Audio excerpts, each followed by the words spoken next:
অভূত গেহে গেহে তুমুল হরি সংকীর্তন রব,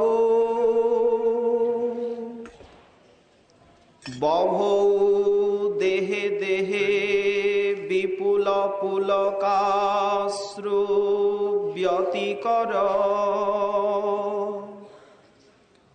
অপি স্নেহে স্নেহে পরম মধুরোৎকর্ষ পদবী দবীয়স্যাম নায়াদপি জগতি গৌরে বতরতি। কলি পাবনাবতার প্রেম পুরুষোত্তম করুণা সিন্ধু শ্রী শ্রীমন মহাপ্রভু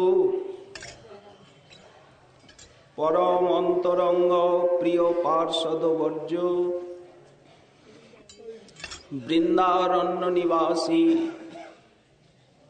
শ্রীল প্রবোধানন্দ সরস্বতী চরণ তার শ্রী শ্রী চৈতন্য চন্দ্রামৃতম নামক মহাগ্রন্থে 114 সংখ্যক শ্লোকে মহাপ্রভু আবির্ভূত হলে বিশ্বজীবের ভাগ্যে যে অপূর্ব সুদিনের উদয় হয়েছিল সেইটি এই শ্লোকে কীর্তন করছেন। অভূত গেহে গেহে তুমুল হরি সংকীর্তন রব, বভৌ দেহে দেহে বিপুল পুলকাশ্রু ব্যতিকর,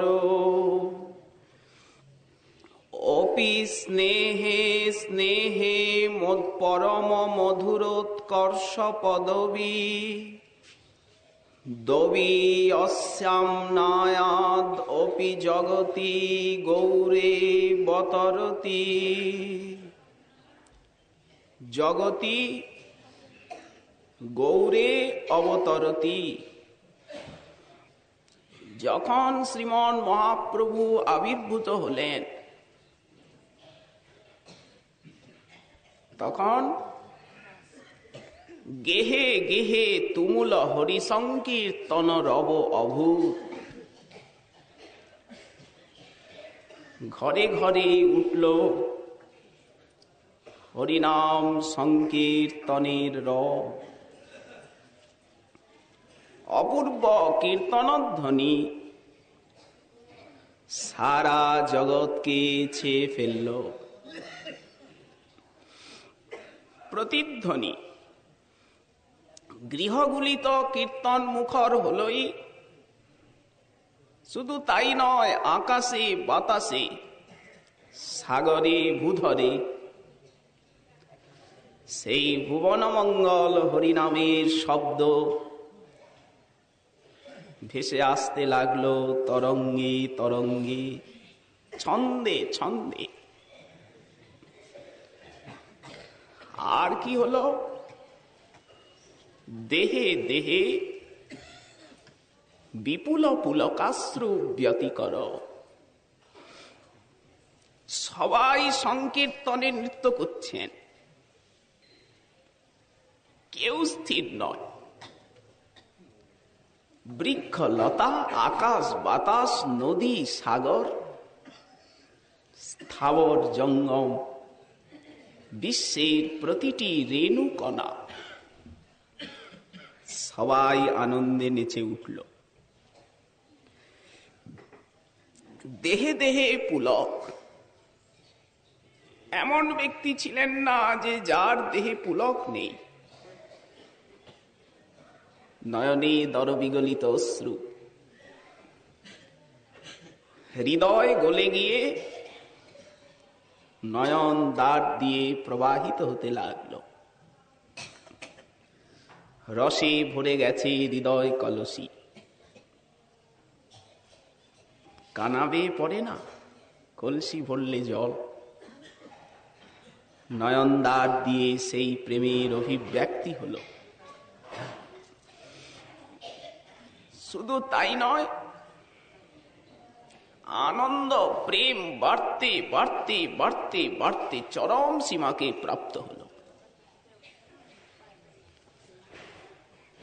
শ্রুতিগণেরও অগম্য, বেদ শাস্ত্রেরও নিগুড় প্রতিপাদ্য সেই প্রেমে সারা জগৎ ভরে গেল। বন্যা, প্লাবন, সরস্বতীপাদ তো লীলা পার্ষদ, ব্রজের তুঙ্গ বিদ্যা সখীর অবতার গ্রন্থকার প্রবোধানন্দ গোসাই বন্দিব যতনে, যে করিলা মহাপ্রভুর গুণের বর্ণনে। তো এ তো উনি গল্প বলছেন না, কোন রূপক, কোন কাল্পনিক কোন কথা এখানে নয়। সাক্ষাৎ উনি যা দর্শন করেছেন, যা অনুভব করেছেন, সত্যদ্রষ্টা ঋষি তাই গ্রন্থাকারে করেছেন প্রকাশ আমাদেরই জন্য। ইতিপূর্ব শ্লোকে বললেন যে জগতে বিভিন্ন শ্রেণীর মানুষ আছে।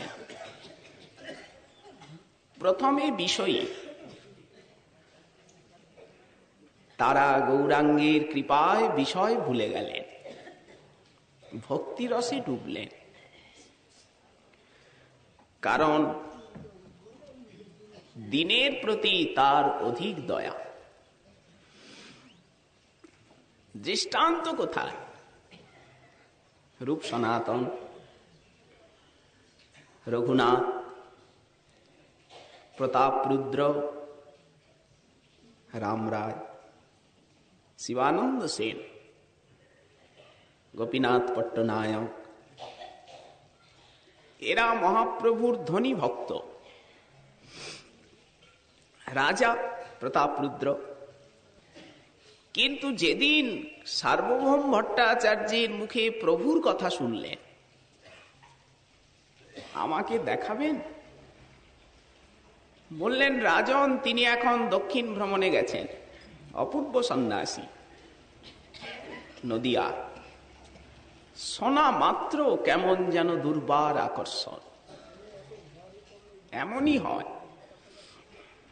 প্রিয়জনকে না দেখলেও যদি তার কথাটা কানে যায়, তার নামটুকু কানে যায়, মনে হয় তিনি যেন কত প্রিয়, কত আপনা,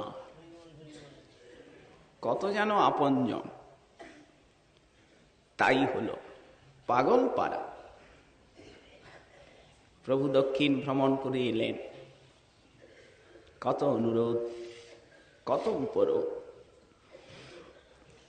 প্রভুর সঙ্গে সাক্ষাৎ এখনো গজপতির কোনো দেখা সাক্ষাৎই হয়নি, কিন্তু তার কথা শুনেই রাজা প্রতিজ্ঞা করলেন, আমি যদি গৌর কৃপা না পাই রাজ্য ছেড়ে ভিখারি হব। দেখুন, নামটা শুনে, কথা শুনে কত আকুলতা প্রাণী জাগে। যার নামে ঘর ঘরের বাহির করে, নামটাই কত লোককে পাগল করলো, ঘরের বাহির করলো। তার গুণগাথা কেমন? নাম পরতাপে যার ওই ছন করিল গো, অঙ্গের পরশে কিবা হয়, যে স্থানে বসতি তার নয়নে দেখিয়া গো, যুবতী ধৈ রজ কইছে র। এই দুর্বার আকর্ষণ। জগতের আকর্ষণ সে আরেক প্রকার। আর এই প্রেম রাজ্যের আকর্ষণ তার থেকে অধিক অন্য প্রকার, এ আরো তীব্র।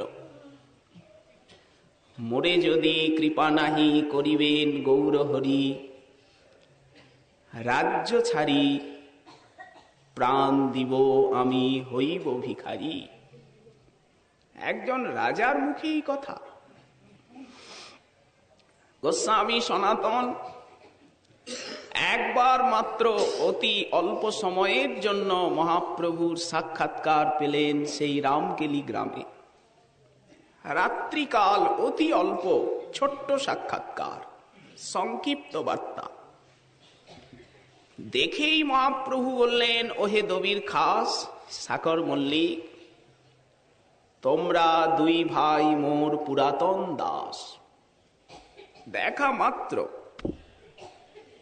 রূপ সনাতন নাম পরিবর্তন করলেন। ভয় আছে, নিকটে রাজমহল, এখানে থাকা উচিত নয়, লক্ষ লক্ষ জনতা পিছনে পড়েছে, রাজা সন্দেহ করছেন। বুঝিয়ে রাখা হয়েছে রাজাকে। কেশব ছত্রী সচিব, মহারাজ কিছু ভাববেন না, এক সন্ন্যাসী, হিন্দুর সন্ন্যাসী। দেখো ছত্রী, আমি রাজা, আমি ডাকলেও তো এত লোক আসবে না, অথচ সন্ন্যাসী তিনি, তার পিছনে লক্ষ লক্ষ মানুষ, আর সেই হরিধ্বনি গগনভেদী রব, হরি বল হরি বল হরি বল। মনুষ্যে শক্তি সম্ভব নয়, এত রূপ, এত আকর্ষণ, এত প্রভাব মানুষে কখনো হতে পারে না। তুমি সন্ন্যাসী বলছো কেন? কেশব ছত্রী মনে মনে ভাবলেন, এত কথা বাদশাহকে বলে কোনো কাজ নেই। না না মশাই, রাজন ওসব কিছু ভাববেন না।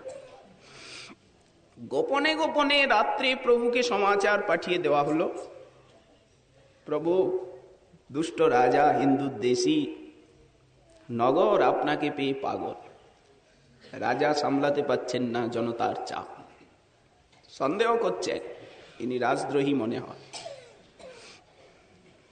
প্রভু আগিয়ে চলুন। কানাইয়ের নাটশালা অবধি গেলেন, সেখানের থেকে পদ্মার তীরে এলেন, ফিরে এলেন। সেই ছোট্ট একটু রাতের সাক্ষাৎকার, সেইটুকু রূপ সনাতনকে দিল কি বৈরাগ্যময় জীবন। সব ছেড়ে ছুটে গেলেন। শ্রীরূপ তো আগেই ছোট ভাই অনুপমকে নিয়ে। দাদা, চিন্তা করবেন না, সেই মুদির কাছে 10,000 স্বর্ণ মুদ্রা রেখে এসেছি, তাই দিয়ে আত্মভার মোচন করুন। জবন টাকার লোভে ছেড়ে দিল। আমি কি এখানে থাকবো নাকি দরবেশ হয়ে মক্কায় যাব? তুমি বলো গঙ্গায় স্নানে গেছিল, সেই হাত করার সঙ্গে ডুবে কোথায় তলিয়ে গেল কে জানে। কি বৈরাগ্য! পাত্রা পর্বতে এই অপরিচিত ব্যক্তি এত আদর করছে কেন? রাজমন্ত্রী সনাতন, বুদ্ধে বৃহস্পতি, ঈশান তোমার কাছে কি কিছু আছে? প্রভু, এই কয়টা মোহর এনেছি আমি, এই নিন, আমাকে রাতের অন্ধকারে পাহাড়টা পার করে দিন। রাজবন্দী আমি, ওই সরান দিয়ে যেতে পারি না। মহাশয় আমাকে পাপের থেকে বাঁচালেন, রাত্রেই আমি আপনাদিগকে নিধন করে এটা নিতাম, যাক নেব না। বললেন না, আপনাকে নিতেই হবে, তা না হলে প্রাণ যাবে। ঈশান, প্রভু যাও, ফিরে যাও, এখন একা। রূপের বৈরাগ্য কালে সনাতন বন্দিশালে বিষাদ ভাবয়ে মনে মনে রূপেরে করুণা করি ত্রাণ কইলা গৌর হরি, মদ হমে না কইলা স্মরণে। সেই ভোট কম্বল গায়ে দিয়ে চন্দ্রশেখর ভবনে গিয়ে উপস্থিত। তার কৃপায় বিষয়ের কেমন পরিবর্তন! পার্ষদ, কিন্তু লীলা করে জগৎকে শিক্ষা দিচ্ছে। সেই হাতে নখ মাথে চুলি, নিকটে যাইতে অঙ্গ হালে, দরবেশ রূপ দেখি প্রভুর সজল আখি, বাহু পসারিয়া আইসে ধাইয়া, এসো এসো সনাতন। ছুটে যাচ্ছেন প্রভু, এই তোমার মূর্তি, রাজমন্ত্রীর এই বেশ। মহাপ্রভু করে কোলে, কাতরে গোসাই বলে, মদ হমে স্পর্শ কি লাগিয়া, আমি কি স্পর্শের যোগ্য? আমি জগাই মাধাইয়ের থেকেও অতিহীন, নিচ সঙ্গে নিচ ব্যবহার, এহেন অধম জনে স্পর্শ প্রভু কি কারণে, আমি যোগ্য নহে তোমা স্পর্শিবা। তাও ভোট কম্বলটা আছে। প্রভু ইষ্টগোষ্ঠী করেন, ভোট কম্বল দেখি গায় প্রভু পুনঃ পুনঃ চায়, লজ্জিত হইল সনাতন। ওগো, আমার একটা উপকার করবে? ওই ছেঁড়া কাঁথাটা নিয়ে এটা নাও, ছেঁড়া কাঁথাটা দাও। গোসাই পরিহাস করছেন? পরিহাস নয়, সত্য বলছি। সেই গঙ্গার তীরে গিয়ে এক ভিখারিকে ভোটটা দিয়ে ছেঁড়া কাঁথাটা গায়ে দিয়ে এসেছেন। লজ্জিত হইল সনাতন, গৌরী আরে ভোট দিয়া, ছেঁড়া এক কন্থা লইয়া, প্রভু স্থানে পুনঃ আগমন। শেষে তো আরো পাগল হয়ে গেলেন। গৌরাঙ্গ করুণা করি, রাধাকৃষ্ণ নাম মাধুরী, শিক্ষা করাইলা সনাতনে, প্রভু কহে রূপসনে, দেখা হবে বৃন্দাবনে, প্রভুর আজ্ঞায় করিলা গমনে। সেই কাশীর থেকে বিদায় দিলেন। ঘর্ম অশ্রু নেত্রে পড়ে। শেষে কিভাবে ছুটছেন? ছেঁড়া কাঁথা মাত্র গায়, ধুলাতে লুটায় কায়, পরিধানে ছেঁড়া বহির্বাস, কভু কান্দে কভু হাসে, কভু প্রেমানন্দে ভাসে, কভু ভিক্ষা কভু উপবাস। কোথায় নিয়ে গেল গৌরাঙ্গের কৃপা! গিয়া গোসাই সনাতন প্রবেশিলা বৃন্দাবন, রূপ সঙ্গে হইল মিলন। দাদা এসেছ? ঘর্ম অশ্রু নেত্রে পরে সনাতনের পদ ধরে, কহে রূপ গদগদ বচন। গৌরাঙ্গের যত গুণ কহে রূপ সনাতন, হানাত হানাত বলি কাঁদে। হা গৌরাঙ্গ, হা শচীনন্দন, হা সন্ন্যাসীর শিরোমণি, হা প্রভু শ্রীকৃষ্ণ চৈতন্য দীনবন্ধু। নিশিদিন এই বৃন্দাবনে এসে হাহাকার, হানাত হানাত বলি কাঁদে। রাজমন্ত্রী সব অভিমান গেল, দৈন্যের মূর্তি হলেন। ব্রজবাসী ঘরে ঘরে মাধুকুরি ভিক্ষা করে, এই রূপ কতদিন থাকে? তাহা ছাড়ি কুঞ্জে কুঞ্জে ভিক্ষা করি পুঞ্জে পুঞ্জে, ফল মূল করয়ে ভক্ষণে। কতদিন অন্তর্মনা 56 দণ্ড ভাবনা, চারিদণ্ড নিদ্রা বৃক্ষতলে, চারিদণ্ড সুতি থাকে, স্বপ্নে রাধা কৃষ্ণ দেখে, ব্যর্থ নাহি যায় এক তিলে। একজন রাজমন্ত্রী, অত বড় পদস্থ ব্যক্তি গৌর কৃপায় কোথায় গেলেন? তুলিয়া বনেরও শাক, অলবনে করি পাক। মদন মোহন বললেন, একটু নুন তো দেবে, সনাতন খেতে যে পারি না। দেখো তুমি রাজার ছেলে, তুমি আজ নুন চাচ্ছ, কালকে গুড় চাবে, পরশুদিন ঘি চাইবে। তোমার ভালো খাওয়া মুখ আমি পারবো না, তোমার ব্যবস্থা তুমি করো। মদন মোহনকে করতে হলো, উনি কিছু করলেন না। প্রেম কি কিছু কম? না, এই বৈরাগ্যের রস। তুলিয়া বনেরও শাক, অলবনে করি পাক। মুখে দেন দুই এক গ্রাস,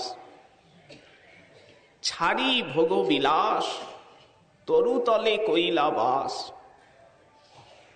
সূক্ষ্ম বস্ত্র বাজে গায়ে, ধুলাতে লুটায় কায়, কণ্টকে বাজয়ে কভু পাস। এই গৌরাঙ্গের কৃপা। তেমনি দার্শনিক দর্শন চর্চা ছেড়ে দিলেন,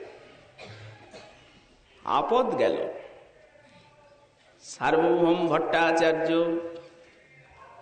সেই সময় গুন্ডিচা মার্জন লীলা, মহাপ্রভু ইন্দ্রদ্যুম্ন সরোবরে জলকেলি করছেন, সব পার্শ্বদগণ সঙ্গে। অদ্বৈত নিত্যানন্দের জলকেলি করতে করতে কোন্দল। সার্বভৌম ভট্টাচার্য রামানন্দ রায়ের সঙ্গে জলযুদ্ধ করছেন। স্বরূপ তিনি পুণ্ডরীক বিদ্যানিধির সঙ্গে, সব যে যার মিত্র তার সঙ্গে তার ওই জল ছোড়াছুরি। মহাপ্রভু তো আছেনই। এই গুন্ডিচা মার্জন হলো। তারপর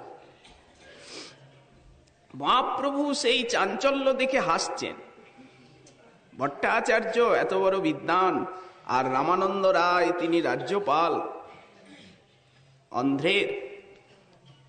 তো এই ভব্য দুইজন প্রাজ্ঞ ব্যক্তি, যেমন ধনাঢ্য তেমন বিদ্বান, তেমন অনুভবী ভজনশীল, এত লোক, সারা নীলাচলের ভক্তগণ সবাই দর্শনাকাঙ্ক্ষী। সেই ইন্দ্রদ্যুম্ন সরোবরের চারিদিকে লোকে লোকারণ্য। মহাপ্রভু হাসতে হাসতে গোপীনাথ আচার্যকে বলছেন, গোপীনাথ, আরে এই প্রামাণিক ভব্য দুইজন, তারা বালকের মতো জলযুদ্ধ করছেন, জল ছোড়াছুরি, নানা মুখভঙ্গি, ছোটাছুটি। নিষেধ করো না। এটা কেমন লাগছে? আমরা তো বালক বয়সে, সত্যি ভট্টাচার্য বয়স্ক। গোপীনাথ আচার্য বললেন, প্রভু তুমি প্রেমে সারা জগৎকে ডোবালে, আর এই দুটো গণ্ড শৈল, ছোট ছোট দুটো পাহাড়, তুমি এদের জন্য চিন্তা করছো? সার্বভৌম ভট্টাচার্যের কানে গেল, প্রভু এই প্রেমানন্দ কোনদিন আস্বাদন করিনি। তার্কিক শৃগাল শনে ভেউ ভেউ করি, জীবন তো ওতেই কেটে গেল, শুষ্ক ন্যায়ের চর্চায়, বেদান্তের চর্চা। তার্কিক শৃগাল শনে, সেই মুখে প্রভু তুমি এখন হরি গোবিন্দ কৃষ্ণ নাম করাচ্ছ। তোমার কত কৃপার মহিমা। দার্শনিক দর্শন চিন্তা ছেড়ে দিলেন। কিসের এত চিন্তা? বস্তু তো পেয়ে গিয়েছেন, চিন্তা কিসে? বড় বড় পণ্ডিত, তারা পাণ্ডিত্যকে অসার বোধে ত্যাগ করলেন। যেমন সেই দিগ্বিজয়ী সরস্বতী বলে দিলেন, তুমি এত জপ করছো, কাঁদছো, না বলে আমি পারলাম না। গূঢ় কথা। নিমাই পণ্ডিত তিনি আমারও আরাধ্য চরণ, আমি তার দাসী, শরণ নাও। সেই কাক ভরে দিগ্বিজয়ী গিয়ে উপস্থিত প্রভুর ঘরে কৃপা করলেন শচীনন্দন। কোথায় গেল তার বিদ্যাভিমান? সেই হাতি ঘোড়া লোক লস্কর সাজ পোশাক ঠাট বাট সবকে ছেড়ে দিয়ে দিনহীন কাঙাল হয়ে ব্রজের পানে ছুটলেন কেশব কাশ্মীরি। পণ্ডিত শাস্ত্র বিচার ছাড়লেন কিনা? এটা কোন শাস্ত্র? ভক্তি শাস্ত্র নয়। ভক্তি শাস্ত্র বিচার তো করতেই হবে। তাবৎ ব্রহ্ম কথা বিমুক্তি পদবী তাবৎ নতিক্তি ভবে তাবৎ চাপি বিশৃঙ্খলত্তময়তে ন লোকবেদ স্থিতি। এই সরস্বতী পাদি বলেছেন, শ্রীচৈতন্য হরি প্রিয়জনং যাবন্ন দৃগ্গোচরঃ। যতক্ষণ শুদ্ধ গৌর ভক্তের দর্শন না হয় ততক্ষণ ওই অহং ব্রহ্মাস্মি, তত্ত্বমসি, প্রজ্ঞানম আনন্দং ব্রহ্ম এইসব শ্রুতি বাক্যগুলি ভালো লাগে। যেই গৌর ভক্তের দর্শন সঙ্গ হলো ওগুলো তেতো লাগে। মুক্তি শব্দ শুনিতে মনে হয় ঘৃণা ত্রাস। যে মুক্তিকে এত সুন্দর আকাঙ্ক্ষণীয় বলে মনে করতেন জ্ঞানী, সার্বভৌম ভট্টাচার্য যখন প্রভুর কৃপা পেলেন, পাঠটা বদলালে কেন? উনি ভক্তি পদে সদায় ভাগ বলে প্রভুকে প্রণাম করলেন। সেই দিন গম্ভীরায় এসে তত্তেনুকম্পাং সুসমীক সমান ভুঞ্জান এবাত্মকৃতং বিপাকং হৃদবাগ বপুভীর বিদধন নমস্তে জীবে তজো মুক্তি পদে সদায় ভাগ। এই ব্রহ্মস্তুতি শ্লোক উনি পাঠটা বদলে দিলেন, ভক্তি পদে সদায় ভাগ। মহাপ্রভু জিজ্ঞাসা করলেন, ভট্টাচার্য ভাগবতের পাঠটা বদলালে কেন? ঋষি বাণী, শব্দ বদলাতে নেই। প্রভু, মুক্তি তো কৃষ্ণ বিমুখের দণ্ড, ওটা তো ভক্তের কাম্য নয়। প্রভু বললেন, ওখানে ওই অর্থ নয়, অর্থটা হচ্ছে মুক্তি পদে যার, যার চরণে মুক্তি গড়াচ্ছে উনি মুক্তিপদ, অথবা মুক্তির যিনি সমাশ্রয় দশম পদার্থ। স্বর্গ তত্র স্বর্গ বিসর্গশ্চ স্থান পোষণমূতয় মন্বন্তর ঈশানু কথা নিরোধ মুক্তির আশ্রয়। উনি মুক্তির আশ্রয়, এই জন্য মুক্তিপদ। পাঠটা তো সঙ্গত, ব্যাসের লেখনী। বললেন প্রভু, ঠিক বুঝলাম তো, কিন্তু ভক্তি শব্দ কহিতে মনে হয়তো উল্লাস, মুক্তি শব্দ কহিতে মনে হয় ঘৃণাত্রাস। দেখুন গৌর কৃপা কোথায় নিয়ে যায়। সেইখানে কবিরাজ গোস্বামী পাদ লিখছেন, যে ভট্টাচার্য পরে পরায় মায়াবাদে তার ওইছে বাক্যস্ফুরে চৈতন্য প্রসাদে। গৌরাঙ্গের কৃপার কত শক্তি। সন্ন্যাসী সব ওই সন্ন্যাস আশ্রম, নিজের একটা পদমর্যাদা ত্যাগ করলেন, গৌর প্রেমে মত্ত হয়ে গেলেন। প্রকাশানন্দের মতো সন্ন্যাসী, 10,000 যার শিষ্য, যিনি প্রকাণ্ড বিদ্বান, কোথায় গেল তার সব অভিমান? কোথায় গেল সন্ন্যাসীর ঐতিহ্য? পাগল হয়ে গেলেন। মহাপ্রভু কাশীতে, যিনি একটু পূর্বে নাম সংকীর্তনের নিন্দা করেছিলেন, হীনাচার করো কেনে কি হার কারণ, তিনি বিশ্বনাথের মন্দিরে মহাপ্রভু গেছেন। সকালবেলা দর্শনে প্রভুর রূপে আকৃষ্ট হয়ে সারা কাশীবাসী ভেঙে পড়েছেন বিশ্বেশ্বর মন্দিরে। প্রভু সেই উদ্দণ্ড নৃত্য করছেন মন্দিরের মাঝখানে। আশুতোষ বৈষ্ণব শ্রেষ্ঠ শম্ভু, তার নিকটে প্রভু উদ্দণ্ড নৃত্য। সেই সময় প্রকাশানন্দ এসেছেন দর্শনে। এটা দ্বিতীয় দিনের ঘটনা। আগের দিন সেই মহারাষ্ট্রী ব্রাহ্মণের বাড়িতে সাক্ষাৎকার হয়েছে, সন্ন্যাসী সঙ্গে এসেছেন, উনিও দর্শন করবেন। তো প্রভু তখন উদ্দণ্ড নৃত্য কীর্তন করছেন, সেই আজানুলম্বিত বাহুযুগল তুলে। আরো প্রকাশানন্দের আগমনে উচ্চ কণ্ঠে হরিধ্বনি করে প্রভু নাচতে লাগলেন। সেই হরি বল হরি বল হরি বল ধ্বনিতে সারা বিশ্বেশ্বরের মন্দিরটা যেন কেঁপে উঠল। সকলের নয়নে অশ্রু, সকলের দেহে পুলক, সকলের শরীর কদলীপত্রের মতো বাতাহত কলাপাতার মতো কাঁপছে। যেন কি এক আনন্দের ঢেউ বয়ে গেল সারা কাশীনগরী। প্রভু প্রয়াগে এসেছেন বিন্দু মাধব দর্শনে। সারা প্রয়াগ ভেঙে পড়েছে। কবিরাজ সাইপাদ লিখেছেন, ত্রিবেণী সঙ্গম আজকের তো নয়। গঙ্গা যমুনা যে প্রয়াগকে ডোবাতে পারেনি, বিপুল জলরাশি সত্ত্বে আজ মহাপ্রভু সেই প্রয়াগকে ভাসালেন প্রেমের বন্যা। বৃন্দাবনে যখন এলেন, স্থাবর জঙ্গম প্রভুকে দেখে পাগল।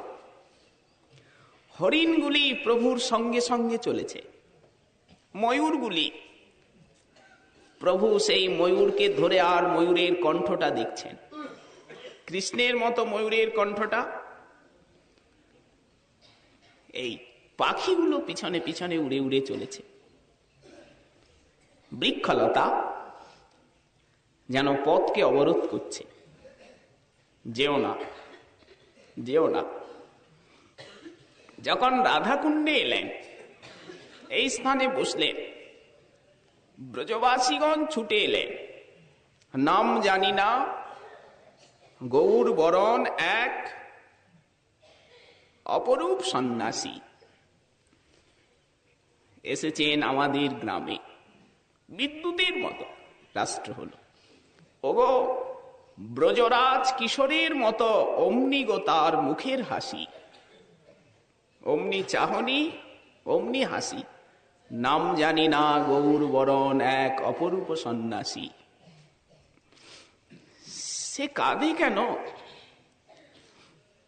মুখে বলে রাধা রাধা, রাধা কুণ্ডের মাখে কাদা। ওই যে স্নান করলেন, কুণ্ডের মৃত্তিকা লইয়া তিলক করিল। রাধাচরণ রেণু ভট্টাচার্য দ্বারা কিছু মৃত্তিকা বাঁধিয়া লইল। নীলাচলে গিয়ে এই রাধাকুণ্ডের রদ সকলকে দেব। কেন এই দশাটা? যেখানে গেছেন বৃন্দাবনকেও পাগল করেছেন। শেষে কালীয় হ্রদে ঝাঁপ দিলেন কৃষ্ণপ্রেমী। বলভদ্র ভট্টাচার্য বিপদে পড়লেন, একা একা বৃন্দাবনে চলে যান। সেই কেশিঘাটের নিকটে ইমলি তলায় একটি বৃক্ষতলে বসে অক্রুর ঘাটের থেকে আসেন। মথুরা খুব জমঘট জনসমাগম, প্রভু নির্জনে থাকতে ভালোবাসেন, তাই মথুরার থেকে এসে অক্রুর ঘাটে থাকেন। ভিক্ষা মথুরাতে, আর বৃন্দাবনে এসে সেই ইমলি তলায় বসে হরিনাম করেন। একদিন এক রাজপুত ব্রাহ্মণ সনেরিয়া, সে ওই যমুনার পার দিয়েই যাচ্ছিল। সহসা এই নির্জন বনে কার কণ্ঠস্বর ভেসে আসে। উনি যমুনার তীরে সেই তেঁতুল গাছ, কৃষ্ণ লীলাকালে মৃদুমন্দ পবন বইছে, ওপারে ঘাসের মাঠে গাভীগুলি চড়ে বেড়াচ্ছে, যমুনার কালো জলে সেই সূর্যের আলোর ঝিকিমিকি খেলা। অশ্রুস্নাত নয়নে প্রভু হরে কৃষ্ণ হরে কৃষ্ণ হরে কৃষ্ণ হরে কৃষ্ণ উচ্চ কণ্ঠে জপ করছেন। সহসা সেই সোনেরিয়া ব্রাহ্মণের কানে গেল, উনিও যমুনায় স্নান করতে এসেছিলেন। কার কণ্ঠধ্বনি? নিকটে গিয়ে দেখছেন এক অপূর্ব সন্ন্যাসী। ইনি আবার মাধবেন্দ্র পুরীপাদের কৃপা পেয়েছিলেন। অপূর্ব অশ্রুকম্প পুলকে দেহ বিভূষিত। যতদিন প্রভু ছিলেন আর তার সঙ্গ ছাড়েননি, ওই দর্শন আর ওই তার মুখের হরিনাম শুনে। এই রকম গৌরাঙ্গের আকর্ষণী শক্তি। শুধু তাই নয়, পতিত হেরি কান্দে স্থির নাহি বান্ধে, করুণা নয়নে চায় নিরুপম হেম যিনি উজর গোরা তনু, ঘন অবনী গড়ি যায়। এত করুণা। নিত্যানন্দ প্রভুকে আদেশ করলেন,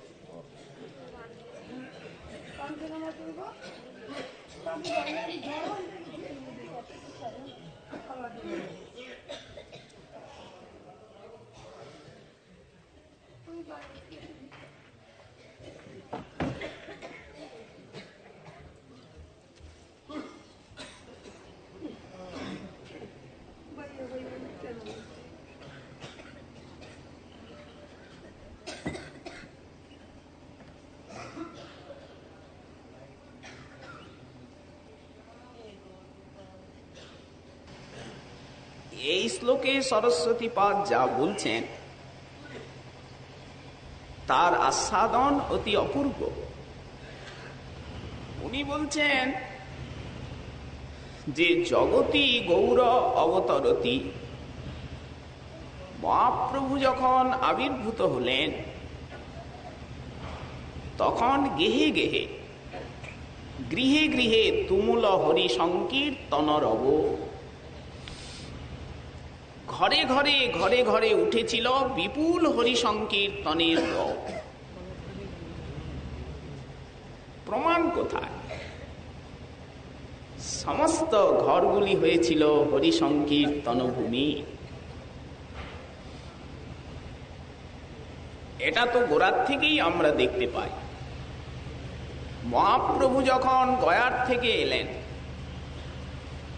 10 দিন চেষ্টা করলেন বিদ্যার্থীগণকে সেই ব্যাকরণ পড়াতে, কিন্তু পারলেন না। শেষে উনি তাদেরকে যখন বিদায় দিচ্ছেন তখন কি বললেন? তোমরা কৃষ্ণের দাস, কৃষ্ণ নাম করো, কৃষ্ণ সংকীর্তন করো। গুরুদেব, সংকীর্তন কাকে বলে তা তো আমরা জানি না, কিভাবে করতে হয়।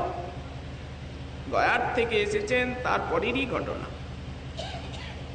প্রভু বললেন, জানো না, আমি দেখিয়ে দিচ্ছি। এই বলে উঠলেন। তখন বাদ্যযন্ত্র কিছু নেই, নিজেই হাততালি দিয়ে সেই হরিহরায় নম কৃষ্ণ, গোপাল গোবিন্দ রাম শ্রীমধুসূদন, প্রভু হাততালি দিয়ে নিজে গাইছে আর ওদের দেখাচ্ছে। মুকুন্দ সঞ্জয়ের সেই মণ্ডপে ওরাও প্রভুর সঙ্গে সঙ্গে নেচে নেচে হাততালি দিয়ে আর নাম করছে ঘুরে ঘুরে। সহসা চিৎকার চেঁচামেচি কোলাহল, সবাই ছুটে এসেছেন মুকুন্দ সঞ্জয় বাটির আশেপাশে। অনেক তো ছাত্র দেখছেন ভুবনমোহন গৌরাঙ্গ নেচে নেচে আর তাদেরকে নিত্য কীর্তন শিক্ষা দিচ্ছেন। নদিয়ায় এই প্রথম কীর্তন। তারপরে তো সেই শ্রীবাস অঙ্গনে চলতে লাগলো। সেই কাজী দমনের দিনে নগর সংকীর্তন। ধীরে ধীরে ধীরে ধীরে প্রভু নবদ্বীপকে সংকীর্তন মুখর করে তুললেন। সংকীর্তন প্রচারই হচ্ছে মহাপ্রভুর প্রথম কৃত্য। সংকীর্তন প্রচারিতে মোর এই অবতার। যুগধর্ম, ওকে তো বাদ দেওয়া যাবে না। শুধু তাই নয়, হর্ষে প্রভু কহে শুন স্বরূপ রাম রায়, কলৌ নাম সংকীর্তন পরম উপায়। শেষে যে রাত্রিতে প্রভু গৃহত্যাগ করবেন, শ্রীধর লাউ নিয়ে এলো। লাউয়ের পায়েসটা আজই রাত্রে করাবো। প্রভু আদেশ করলেন, দুগ্ধ তুম্বি প্রভুর প্রিয়। সেই রাত্রিতে যখন প্রভু সমস্ত নাগরিয়াগণকে বিদায় দিচ্ছেন, কি বললেন? নবদ্বীপবাসীর প্রতি প্রভুর শেষ উপদেশ, আপন গলার মালা সবাকারে দিয়া, আজ্ঞা করেন প্রভু সবে, কৃষ্ণ গাও গিয়া। বল কৃষ্ণ ভজ কৃষ্ণ, কৃষ্ণ গাও, গাও কৃষ্ণ নাও। কৃষ্ণ মাতা, কৃষ্ণ বিনু কেহ কিছু না ভাবিও আন। এই প্রভুর সন্ন্যাসের আগের রাত্রির উপদেশ। বল কৃষ্ণ, ভজ কৃষ্ণ, গাও কৃষ্ণ নাম, কৃষ্ণ বিনা কেহ কিছু না ভাবিও আন। এই উপদেশ করলেন। যদি আমার প্রতি স্নেহ থাকে সবা, তবে কৃষ্ণ ব্যতিরিক্ত না গাহিবে আ। কি শয়নে, কি স্বপনে, কি ভোজনে, কিবা জাগরণে, অহর্নিশ চিন্ত কৃষ্ণ বলহ বদনে। এই সার উপদেশ। এই যে বলছেন ঘরে ঘরে সংকীর্তন, নদিয়া তো মেতে গেলই, নীলাচলে এলেন, সেখানেও সংকীর্তন। দক্ষিণ ভারতে গেলেন, যে মন্দিরে যান নিত্য কীর্তন। পথে যাকে দেখেন আলিঙ্গন করে কৃষ্ণ প্রেম দেন। প্রভুকে দেখলেই মুখে কৃষ্ণ নাম এসে যায়। তাকে প্রেমিক বানিয়ে আজ্ঞা দেন, আমি তোমার সঙ্গে সঙ্গে থাকব। প্রভু বললেন, ওইছে বাত পুনঃ না কহিবা, ঘরে গিয়া নিরন্তর কৃষ্ণ নাম নিবা। এই আজ্ঞা। যারে দেখো তারি করো কৃষ্ণ উপদেশ, মোর আজ্ঞায় গুরু হইয়া তারু সর্বদেশ। কভু না বাঁধিবে তোমা বিষয় তরঙ্গ, পুনরপি এই ঠাই পাবে মোর সঙ্গ। এইভাবে সারা দক্ষিণ দেশকে হরিনাম সংকীর্তন মুখর করে তুললেন। আবার নীলাচলে ফিরে এলেন। এইবার যখন সেই সমস্ত গৌড়দেশবাসী ভক্তগণ রথযাত্রার প্রারম্ভে আসছেন, গজপতি প্রতাপ রুদ্রদেব রাজপ্রাসাদের উপরে উঠে দেখছেন, গোপীনাথ আচার্য দেখাচ্ছেন, উনি চেনেন। সেইখানে সব ভক্তগণ কীর্তন করতে করতে আসছেন। দিব্য জ্যোতির্ময় কলেবর মহাপ্রভুর সবাই অশেষ প্রিয়। অদ্বৈত আচার্য আছেন, মুকুন্দ, নরহরি, সমস্ত পার্ষদ, রাঘবাদী। তখন প্রতাপ রুদ্র একটা কথা বললেন, ভট্টাচার্য, এই কীর্তন তো কোনোদিন শুনিনি।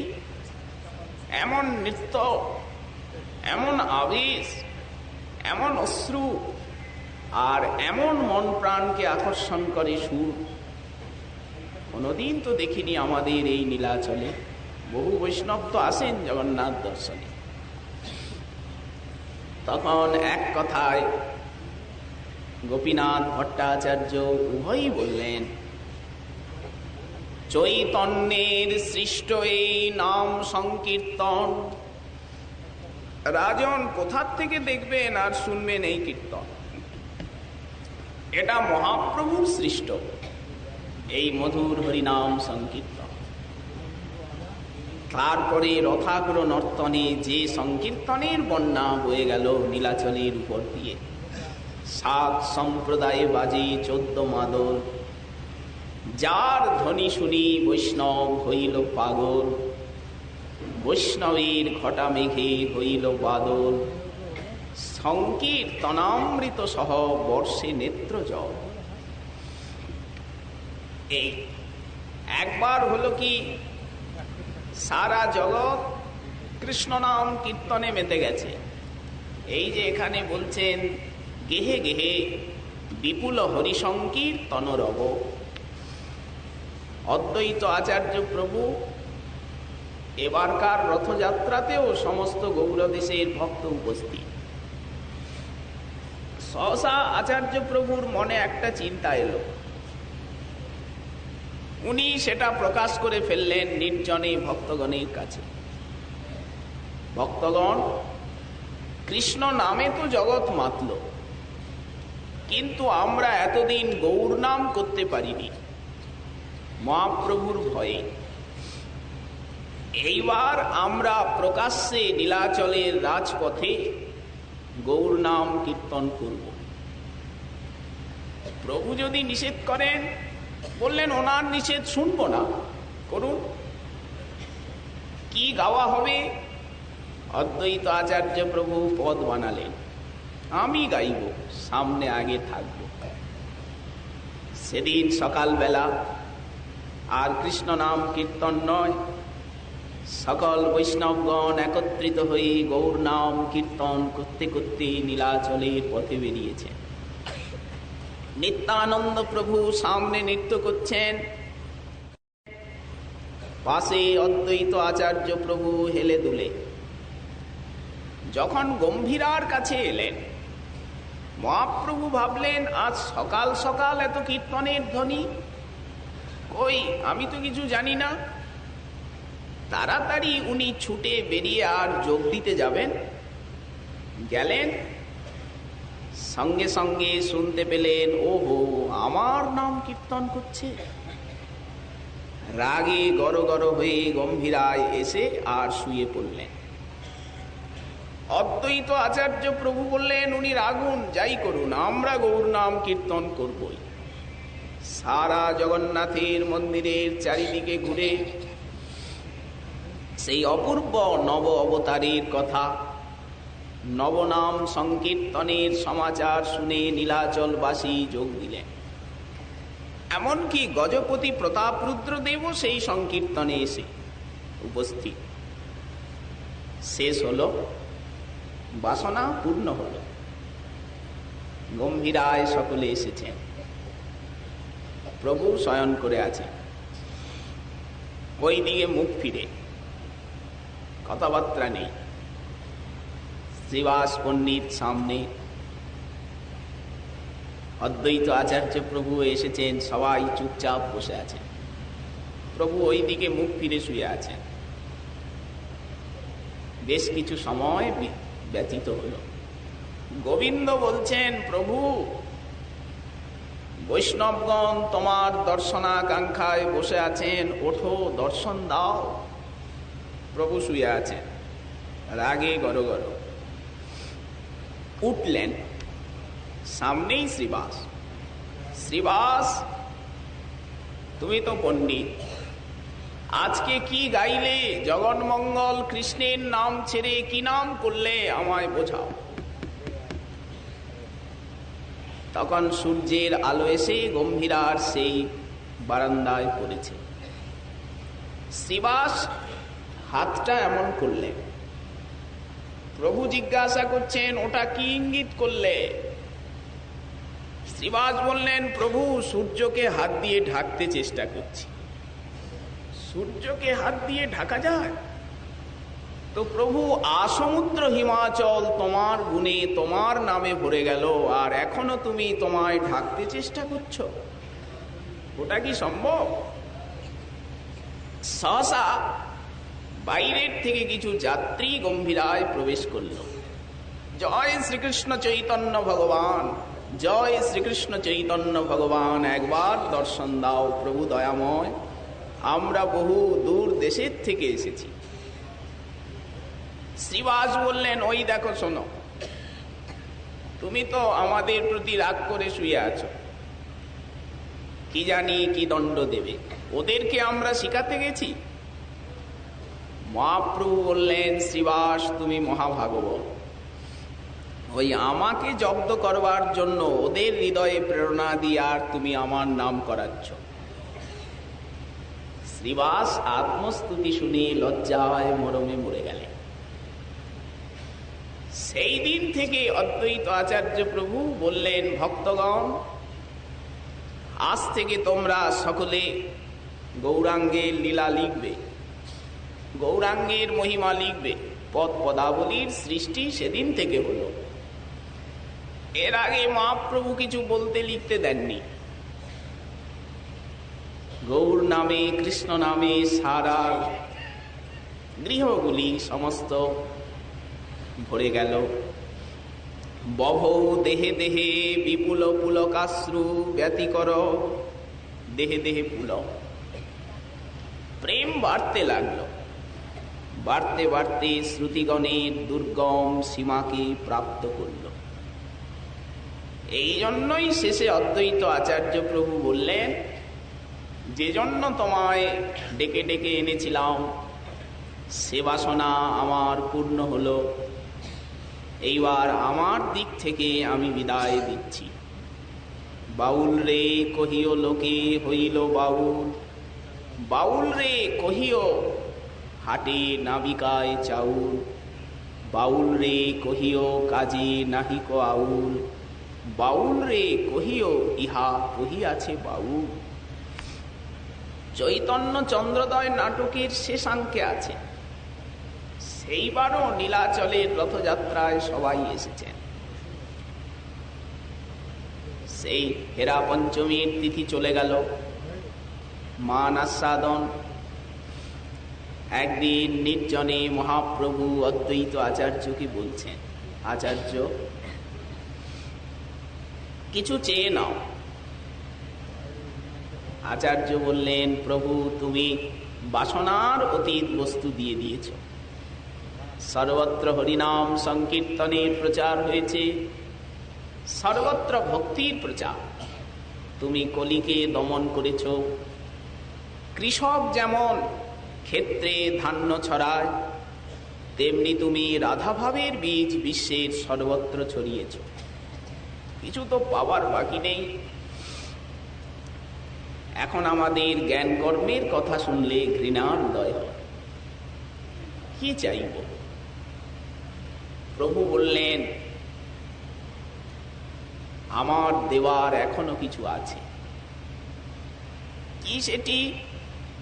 আমার এই পার্ষদগণের ভিতরে কেউ দাস্য, সখ্য ইত্যাদি ভাবের উপাসক, কেউ বা দ্বারকাধীশের উপাসক, কেউ রাম উপাসক, যেমন মুরারি গুপ্ত আদি।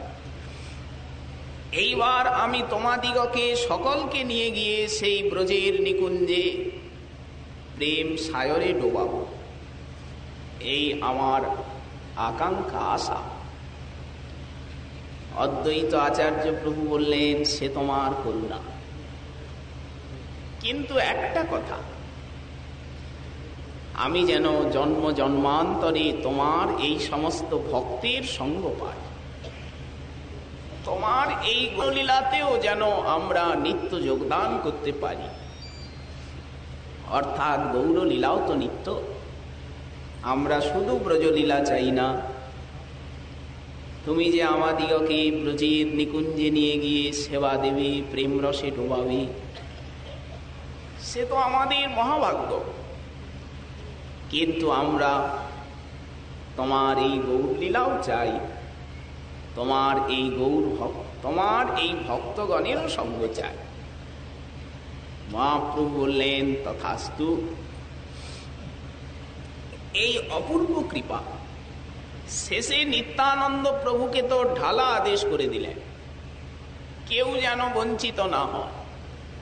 প্রভু কহে, নিত্যানন্দ সব জীব হইল অন্ধ, কেহ তো না পাইল হরিনাম।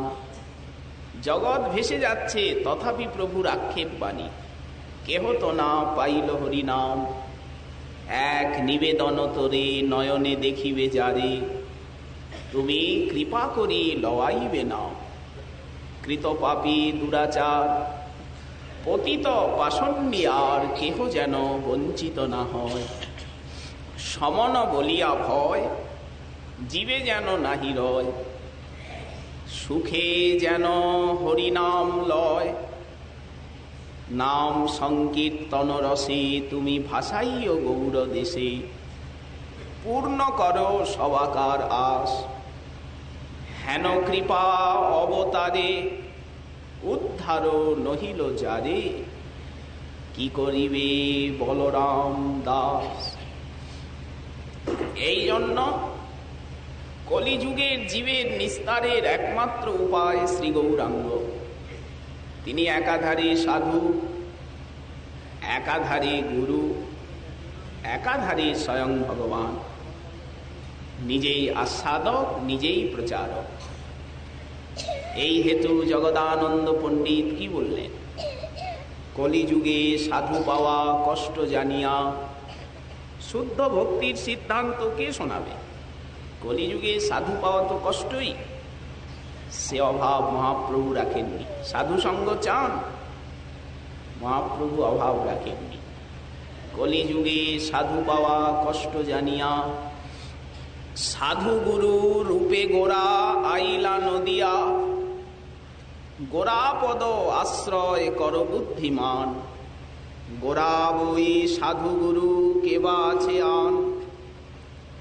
গৌরজন সঙ্গ কর গৌরাঙ্গ বলিয়া, হরে কৃষ্ণ নাম কর নাচিয়া নাচিয়া।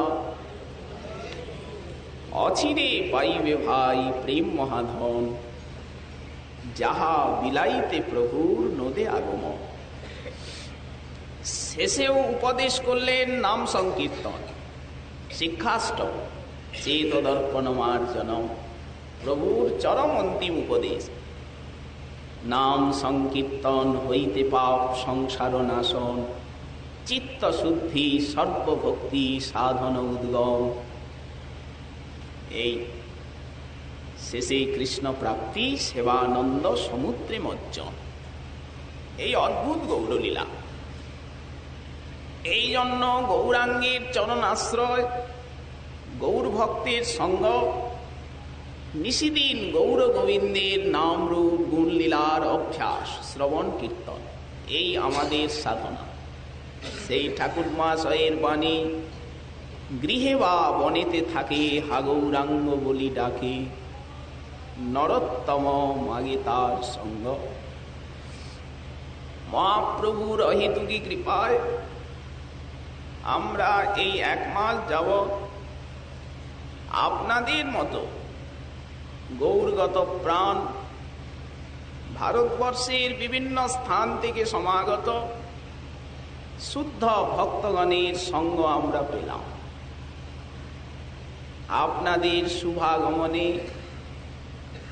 রাধা কুণ্ড এই মাস ব্যাপী হয়েছিল আনন্দমুখ।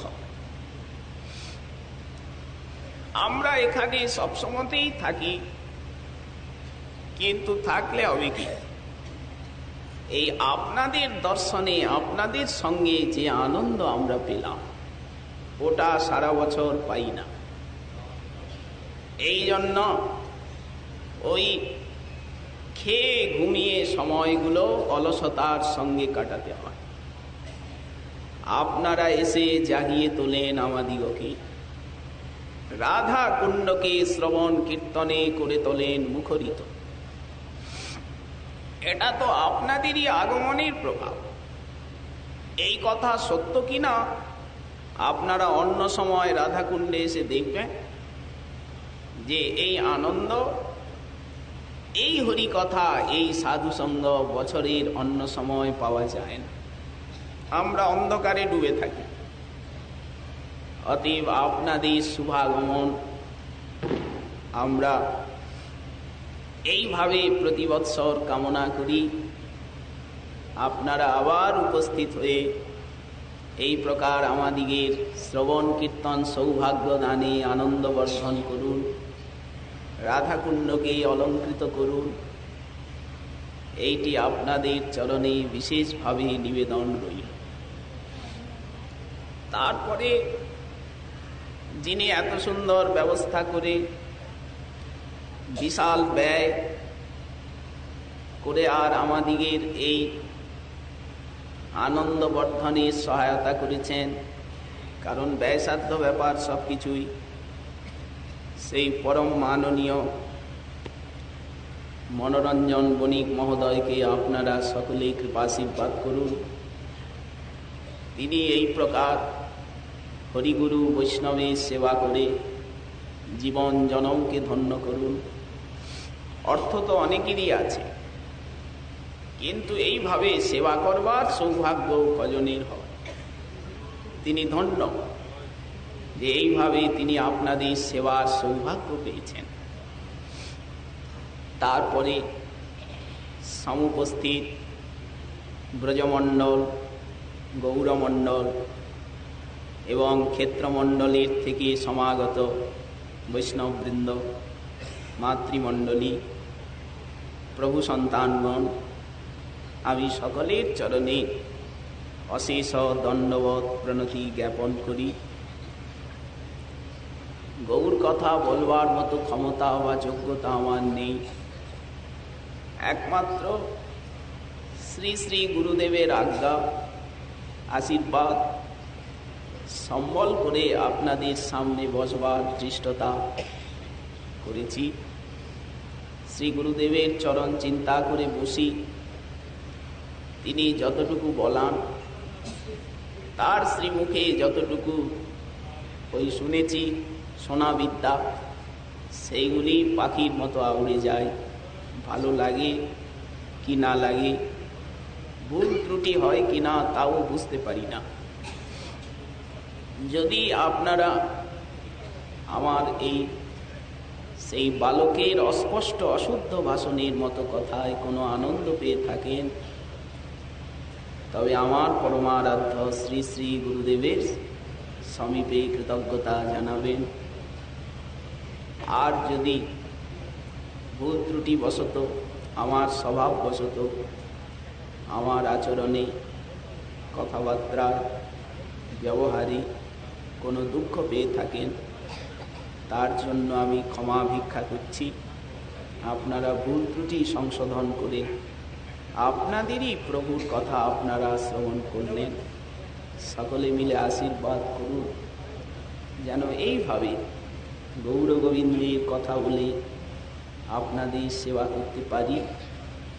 এই প্রার্থনা আপনাদের শ্রীচরণে জানিয়ে এইবারকার মতো এই স্থানের শ্রী শ্রী চৈতন্যচন্দ্র অমৃতম কথা বিশ্রাম দেওয়া হচ্ছে। আর একটি প্রার্থনা,